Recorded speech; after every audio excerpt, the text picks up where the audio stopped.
నమస్తే అందరికీ. ఐఎమ్ చంద్రశేఖర్, మహాజన రాష్ట్ర సమితి, ఆంధ్రప్రదేశ్.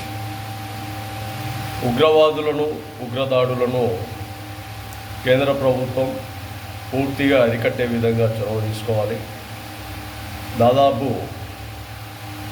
నిన్న జరిగిన సంఘటన జమ్మూ కాశ్మీర్ పహల్గామ్లో దాదాపు 30 మంది ఉగ్రదాడిలో చనిపోయారు.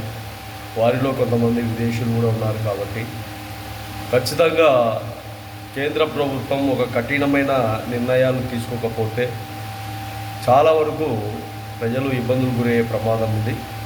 అలాగే ఆ ఏరియాలో అదేవిధంగా మన భారత ఆర్మీలో కూడా చాలామందిని ఇంకా రిక్రూట్మెంట్లో ఆర్మీ బలగాలుగా ఏర్పాటు చేయాలని, ఆర్మీలో తీసుకోవాలని దేశంలో ఉన్న యువతను ఆర్మీలో తీసుకొని వారికి మంచి శిక్షణ ఏర్పాటు చేసి మన ఆర్మీని ఇంకా బలోపేతం చేసే విధంగా కేంద్ర ప్రభుత్వం చొరవ తీసుకోవాలి, నిర్ణయాలు తీసుకోవాలి.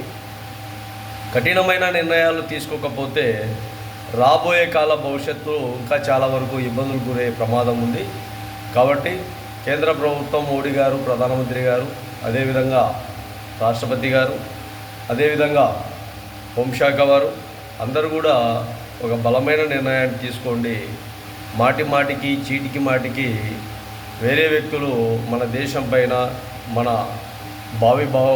పౌరుల పైన దాడులు చేస్తారు. అదేవిధంగా విదేశీయులు పర్యాటకులుగా వచ్చినప్పుడు వాళ్ళపైన కూడా ఈ దాడులు జరుగుతున్నాయి. చాలా విషాదకరమైన విషయం. భర్త చనిపోయింది, భర్తను కాల్చారు.